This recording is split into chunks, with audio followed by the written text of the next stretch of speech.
वो आपके नजदीक आएगा, 10 सन्निध 20 फीट के नजदीक आएगा तो अपने आप को छोड़ देगा।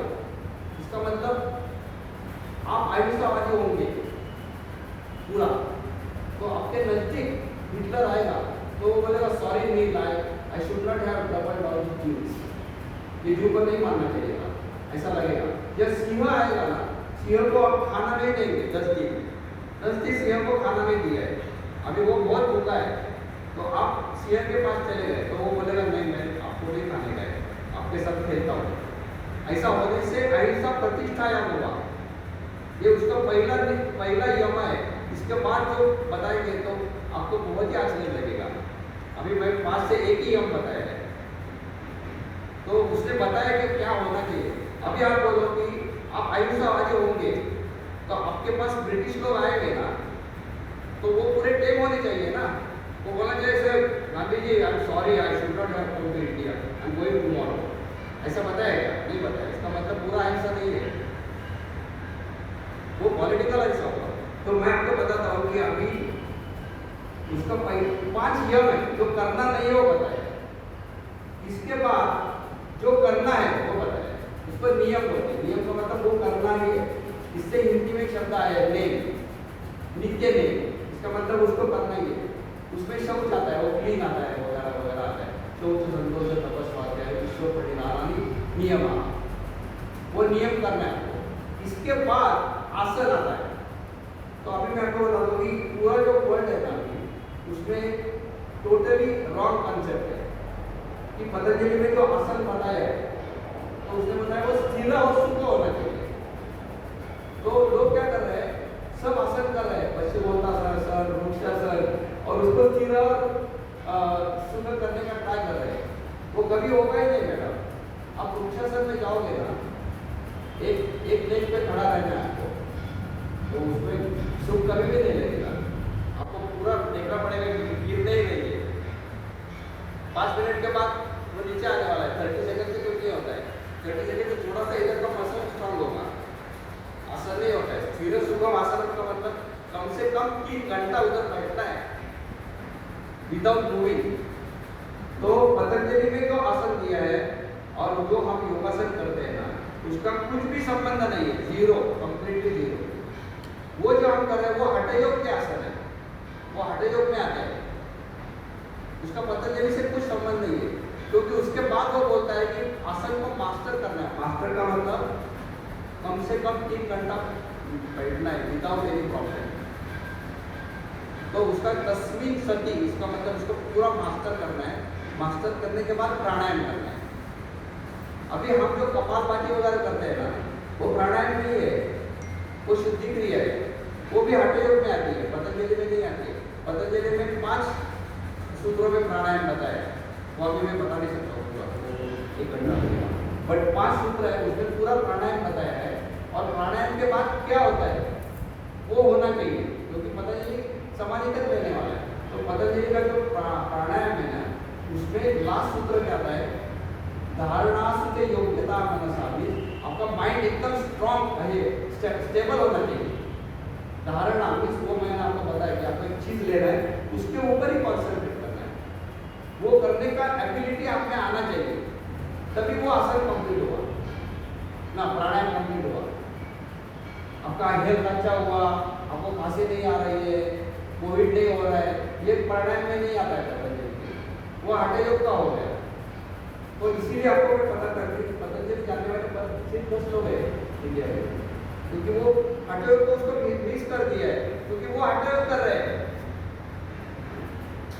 वो ये शक्कर बेच रहे हैं, वो गुड़ नहीं बेच रहे। तो वो क्या बोल रहे हैं कि शक्कर गुड़ से बनाई है, इसीलिए गुड़ और शक्कर एक ही है। पता है गुड़ और शक्कर एक नहीं है, गुड़ अलग होता है और शक्कर अलग होती है। और शुगर केन का जो जूस होता है ना, वो पूरा अलग होता है। शुगर के जूस से ही वो बनती है, बट वो शुगर केन का जूस, जागरी और ये अलग अलग चीज़ है, और हर एक का परिणाम अलग अलग है। शुगर का परिणाम बहुत डेंजरस होता है, बट वो खाने में सबसे अच्छी लगती है। तो आपको जो आसन बताया है ना पतंजलि ने, वो सिर्फ बैठने का आसन है, सिर्फ बैठने का है, बाकी कुछ नहीं करना है। वो बहुत मुश्किल है। आप बैठ के देखिए, 1 घंटा के बाद आपको लगेगा नहीं बैठना है, ज़्यादा टाइम फील करेगा। तो उसके बाद प्राणायाम करना है। प्राणायाम से वो फोकसिंग ऑफ माइंड होना चाहिए। फोकसिंग ऑफ माइंड नहीं होता है तो प्राणायाम किया ही नहीं है। तुम कितना ही ऐसा करो कुछ भी करो, उससे कुछ फर्क नहीं पड़ता है। ऐसा करने को बोला ही नहीं है पतंजलि ने, ऐसा कुछ करने को बोला ही नहीं है। सिर्फ ब्रीदिंग कंट्रोल करना है। वो करने से आपको फोकसिंग आना चाहिए। प्राणायाम के बाद उससे प्रत्याहार होता है। प्रत्याहार में क्या करना है आपको, आपका जो इंद्रिय है ना उसको बाहर नहीं जाना चाहिए। इसका मतलब आप आँख खोला है वो बाहर का दिख नहीं रहा है। आप वो कभी कभी वो सेंट होते हैं, जैसे रामकृष्ण परमहंस या साईं बाबा शिंदे, उनका आँख ऐसा खुला होता है, उनको बाहर का नहीं देख रहे, वो दूसरा कुछ देख रहे हैं। ऐसा आपका होना चाहिए, तब वो प्रत्याहार होगा। उसका प्रैक्टिस करना है। तो जब तक माइंड फोकस नहीं होता है ना तब तक वो प्रैक्टिस नहीं कर सकते, कितना भी ट्राई करने से। उसके बाद धारणा ध्यान समाधि उससे सेकंड थर्ड चैप्टर में डाला है। तो डिवाइड क्यों किया है, क्योंकि वो अलग प्रैक्टिस है। उसके बाद आपको फोकसिंग ऑफ माइंड करना है। इंद्रिय के अंदर जाने के बाद रियल योगा शुरू होता है। इंद्रियों के अंदर जाने के बाद रियल योगा शुरू होता है और उसके बाद योगा चित्त वृत्ति करना है। वो धारणा ध्यान समाधि एक ही लाइफ में 3 है, अलग अलग नहीं। जैसे आसन अलग है और प्राणायाम अलग है, क्योंकि धारणा ध्यान समाधि जो है वो एक साथ है तीनों। इसीलिए एक सूत्र है, प्रयम एकत्र संयम, ये तीनों एकत्र होते हैं। उसके बाद समाधि मिलती है। और वो उसका प्रॉब्लम क्या है कि पतंजलि ने ये समाधि जो है ना वो मिलती है 3rd चैप्टर में बताया है, और समाधि कैसी होती है 1st चैप्टर में बताया है। इसीलिए 1st चैप्टर का नाम समाधि पाठ है। तो 1st चैप्टर होना ही नहीं चाहिए, 1st चैप्टर 3rd पे जाना चाहिए, 2nd चैप्टर 1st होना चाहिए, 3rd चैप्टर 2nd होना चाहिए, 1st चैप्टर 3rd होना चाहिए। और उसने सब सूत्र के उल्टे सुलटे किए। वो सिर्फ किसी को ही पता चलता है। मैंने ऐसा सुना है, आपको जो भी से पता हो कि Patanjali was very naughty person. वो ऐसे ही होते पंडित होते हैं कि जो ऐसे नॉटी होते हैं। तो उसने बताया कि उसने पर्पसफुली ऐसा किया है कि जिसको बहुत ही इंटरेस्ट है ना उसको इसका पता चलेगा, बाकी को पता चलेगा ही नहीं। ऐसा सब कोडिफाइड किया है। इसलिए हम पुस्तक का नाम दिया पतंजलि कोड की मिस्टिफाइड। तो एनीवे अभी आपको मैंने पतंजलि का सिस्टम बताया और उसके बाद समाधि आती है। समाधि के बाद क्या करना है वो लास्ट स्टेप है। वो पतंजलि का अष्टांग योग में नहीं आती है, लास्ट में आती है। उसको कैवल्य पाठ, उसमें वो क्या करता है, उसको पूर्व जन्म का पता चलता है। तो उसको जो विभूति मिली है ना उससे वो पूर्व जन्म का जो कर्म है वो निकाल देता है। जैसे मेरे को बहुत खाने का वासना है, बहुत खाने की वासना थी, तो वो पीक का जन्म लेता है और बहुत खाता है। और दूसरा कुछ मेरे को वासना होगी, जैसे मेरे को बहुत लड़के चाहिए, 1000 लड़के मेरे को चाहिए, तो वो बैक्टीरिया का जन्म लेता है। तो एक ही साथ वो अनेक जन्म लेता है। वो अनेक जन्म में सब पूर्व का कर्म है वो छोड़ एक ही जन्म में वो भोगता है। वो कैवल्य पाठ में दिया है। उसके बाद उसको मुक्ति मिलती है। तो अभी मैं इनका उत्तर देता हूँ कि आपको पतंजलि का यूज करके आपको जो मन है ना वो जो भटकना है वो निकालना है। उसके लिए आपको बहुत सिंपल चीज बताता हूँ। पहले आपको बैठने का प्रैक्टिस करना है, बाकी कुछ मत करो। मन भटकने दो या कुछ भी हो, एक ही जगह आपको बैठना है, कम से कम 2 घंटा इधर ही बैठते रहो। किसी का फोन आता है बंद लो, फोन को बंद करो, फोन को फेंक दो। आपको पता चलेगा फोन को फेंकना बहुत ही मुश्किल है। मुंबई में ना एक 6 ईयर ओल्ड का लड़के ने आपके माँ को मार दिया, मालूम है, मर्डर किया है। 6 year old person he murdered his mother because she won't give him the mobile। ये रियल है। तो आपको मोबाइल बंद कर दो, रूम में बंद कर दो और टीवी को फेंक दो। टीवी को पहले फेंकना है। आपको मन को कंट्रोल करना है तो टीवी को फेंको, नहीं तो कभी कंट्रोल नहीं होगा। ऐसा करके आपको 2 घंटा एक ही चीज पर बैठना है। इसका सिंपल स्टडी करो। उसके बाद आपको ब्रीदिंग का इंटरेस्ट होगा। ब्रीदिंग बनाते हो। तो ब्रीदिंग को देखते रहो, ब्रीदिंग हो रहा है तो कुछ करना नहीं है, हो तो रहा है, ब्रीदिंग खत्म होगा तो आप भी खत्म होगा, तो ब्रीदिंग को देखते रहो बस, बाकी कुछ नहीं करना है। ये दो चीज करने से आपका कंट्रोल हो जाएगा। वो भी नहीं होता है तो किसी को बहुत अच्छा चीज आपको जो लगता है, जैसे आपको भीमसेन जोशी का गाना अच्छा लगता है या सावंती शेंडे का गाना अच्छा लगता है, जो आपको अच्छा लगता है ना, जैसे गणेश का मूर्ति अच्छा लगता है, उसको रख दो और उसको देखते रहो, 2 घंटा बैठो, वो गणेश को देखते रहो, मोबाइल वगैरह सब फेंक दो, उसको देखते रहो, अपने आप आपका कंट्रोल हो। इतना करने से बहुत पूरा कंट्रोल हो जाएगा। आपका जो प्रॉब्लम है, आपको मूर्ति वगैरह चाहिए तो वो पतंजलि करोगे, तो पतंजलि को छोड़ दो, आपका नॉर्मल करो। बट ये करना इतना इजी नहीं है, जैसे उसमें तुमसे कुछ प्रॉब्लम आए थे तो आपको करना है, समझ गया ना। तो अभी मैं पतंजलि का सिस्टम आपको 8 टिप्स बता दिया और लास्ट में क्या करता है वो भी बता दिया। अभी इसका डिटेल नॉलेज है ना, वो बहुत कॉम्प्लिकेटेड है, क्योंकि एक एक सूत्र को पूरा खोल के आपको बताना पड़ेगा। तो अभी कितना टाइम हो गया है? 50 मिनटं झाली. 1 घंटा समझा नाही, 5 मिनटं आहे. 5 मिनट अभी किसी को क्वेश्चन होगा तो बता। जो आपने बोला मन को कंट्रोल करना हाँ सीखिए, सुन रहे अभी सुबह पड़े नहीं आवाज नहीं है। तो आपने बताया कि मन को कंट्रोल करने के लिए पहले आप सबसे पहले बैठने का, तो बैठने के लिए उसका डिटेल में बताइएगा, सपोर्ट लेके बैठने का ऐसे नहीं बैठने का। देखो अभी क्या होता है कि जब हम लेटते हैं ना, जनरली कुछ एक्सेप्शन हो सकते हैं, जिसको अभी हाथ पैर टूटा है उसको लेटना ही पड़ेगा ना। तो जनरली क्या होता है कि जो आदमी नॉर्मल होते हैं, नॉर्मल इसको नॉर्मल जैसे नॉर्मल, तो आप जब लेट जाते हैं थोड़ा देर के बाद नींद आने लगती है, that is normal conditioning of human system. हम ऐसे कभी सोते नहीं है। नेपोलियन सोता होगा बड़े पे, काफी बड़े पे नहीं सो सकते, वो नेपोलियन आ रहा था, वो एक ही था। तो हम ऐसा होने से क्या होता है कि हम ऐसे ही सोते हैं ना, इसीलिए ऐसे सोने के बाद आपको नींद आएगी। नींद आने के बाद क्या होता है, मन डीएक्टिवेट होता है ना, तो कंट्रोल करने कोई सवाल ही नहीं होता है। तो आपको कंट्रोल कब करना है? सोने के समय कंट्रोल नहीं करना है, आपको जागते समय कंट्रोल करना है ना। तो जागते समय जो कंट्रोल नहीं करते वो क्या करते हैं, वो दारू पीते हैं, दारू पीने से वो ऐसे हो जाते हैं, तो कंट्रोल हो जाता है।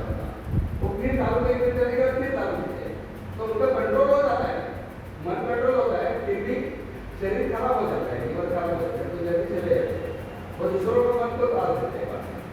तो अभी आपको ये पता चलना चाहिए कि आपको मन कंट्रोल कब करना है, जब आप जागते हैं तब कंट्रोल करना है ना, सोते समय। तो जागने के लिए आपको उठना पड़ेगा।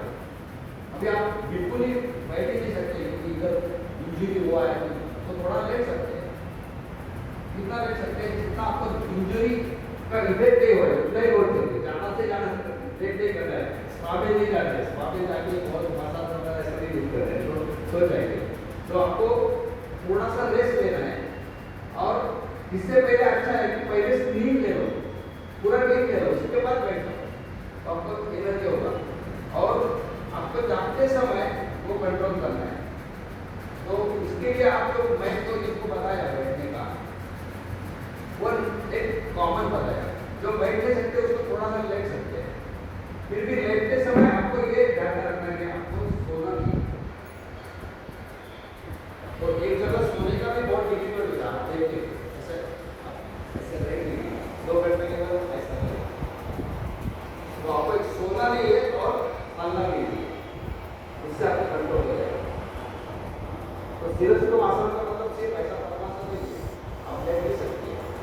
ऐसे कुछ संत है तो हमेशा लेटते ही है, आप देखेंगे ये जो नित्यानंद स्वामी है ना, वो हमेशा ऐसे रहते हैं, वो तो बैठे उन्होंने जब ये छोड़ा शरीर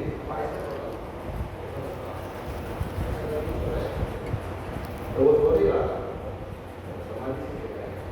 तो अभी अपना दर्शन हो गए, और कुछ क्वेश्चन है? हो गया अभी ये देखो इधर में आदमी का कर रहा है, इसको खरीदना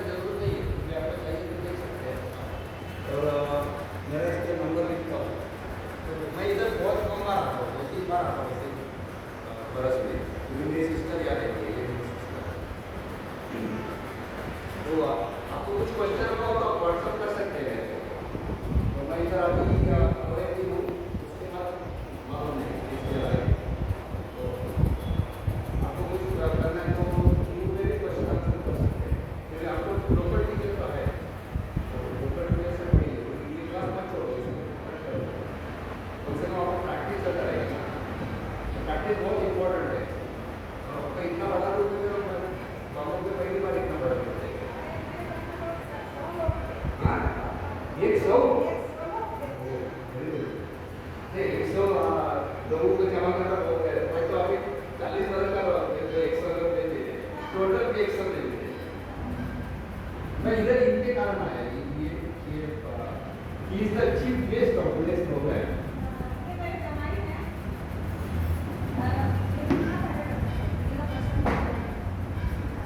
ये इनको मैं मिला था, तो ये इसमें मैंने 2 पुस्तक है। एक पतंजलि का पूरा ट्रांसलेशन है, वो मैं 2006 में किया था, और 2014 में जो मैं नया पतंजलि लिखा हूँ वो दोनों पुस्तक एक साथ है। इसका एक्चुअल कॉस्ट 2000 है, आपको 50% देगा, और बाकी का पुस्तक है वो आप जितना देना चाहते हैं दे सकते हैं। तो अभी मैं उसके फाइनल प्रेयर करता हूँ।